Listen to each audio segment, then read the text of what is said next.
တိမဲ့ဖြစ်ကြောင်းကာကွယ်နိုင်ပါတယ်အကြောင်းအရာ HIV ကူးစက်သူများနဲ့ကွဲပြားသောအဆင့်ရှိ TB ရောဂါမင်္ဂလာပါ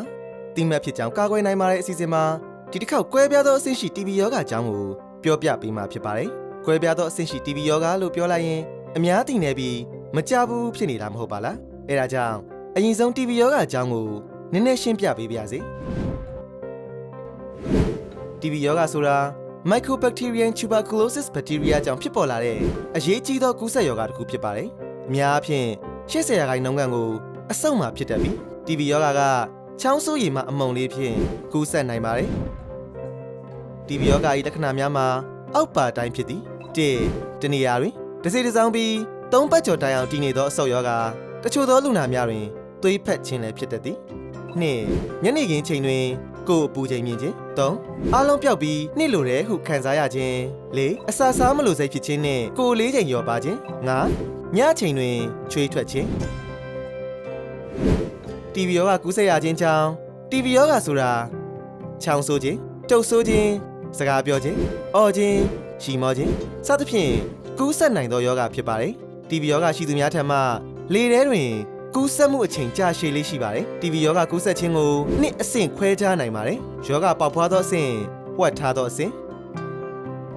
ထို့ကြောင့်ဝှက်ထားသော TB ရောဂါကူးစက်သူများ latent TB infection ဆိုသည်မှာ TB ရောဂါအဏုဇီဝကိုကိုယ်ခန္ဓာထဲသို့ထိတွေ့ပြီးကူးစက်ခံရသူများဖြစ်သည်သို့သောကိုယ်ခန္ဓာသည် TB ရောဂါအဏုဇီဝများအားပွားထွားခြင်းကိုတားဆီးနိုင်ပြီးရောဂါမဖြစ်လာခြင်းလက္ခဏာမပေါ်ပေါက်ခြင်းနှင့်အခြားသူများကိုကူးစက်နိုင်ခြင်းမရှိခြင်းဖြစ်ပါသည်ဒီရောဂါဟာ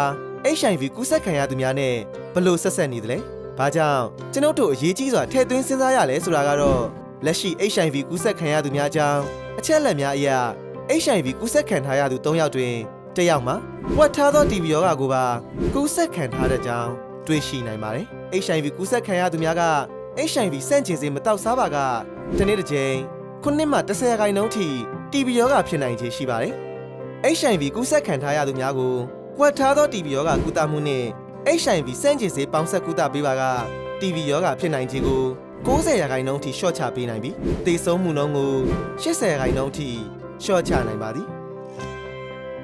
အချက်လက်များကိုနားဆင်ပြီးပါကဆရာဝန်အနေနဲ့ HIV ကူးစက်ခံထားရသူများထဲတွင်ဝှက်ထားသော TB ရောဂါကူးစက်နိုင်မှုအန္တရာယ်မြင့်မားသူများအတွက်ဝှက်ထားသော TB ရောဂါကုသဆေးကိုမိမိတို့ပုံမှန်နဲ့ပင်စတင်တောက်ယူရန်အကြံပြုလိုပါသည်ဒါဟာအန္တရာယ်နှင့် TB ရောဂါဖြစ်နိုင်မှုအခြေအနေကိုလျှော့ချပေးပြီးအနာဂတ်တွင်အခြားလူထက် TB ရောဂါဖြစ်နိုင်ခြင်းများမှုကိုကာကွယ်နိုင်စေပါမည်ဒါကြောင့် HIV ကူးစက်ခံထားရသူများနဲ့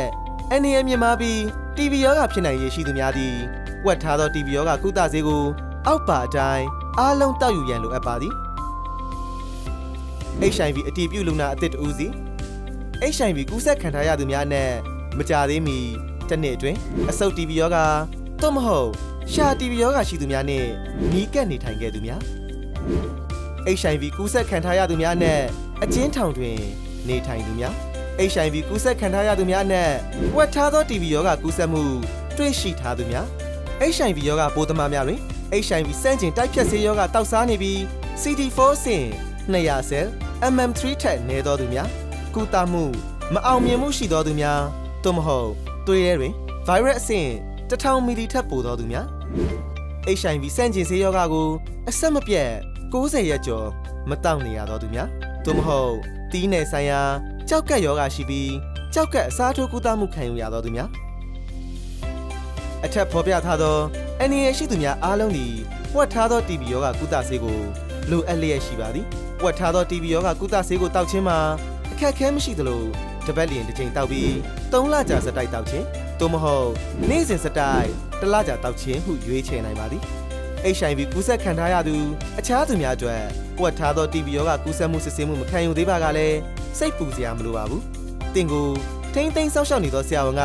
တင်းရဲ့အန္တရာယ်အခြေအနေပေါ်မူတည်ပြီးဝှက်ထားသော TB ရောဂါကုသဆေးကိုတဦးချင်းစီအတွက်သက်ဆိုင်သောအတိုင်းဆောင်ရွက်ပေးမည်ဖြစ်ပါသည်မိမိတို့ HIV ကူးစက်ခံထားရသူများအနေနဲ့ဒီအကြောင်းအရာမှာတစ်ဆင့်ဝှက်ထားသော TB ရောဂါအကြောင်းကိုပုံမှန်နားလည်သဘောပေါက်နိုင်မယ်လို့မျှော်လင့်ပါတယ်အန္တရာယ်ရှိရင်လည်းအစောပိုင်းကတည်းကကာကွယ်နိုင်အောင်ကြိုတင်ဆောင်ရွက်နိုင်မှာဖြစ်ပါတယ်ဒါဟာ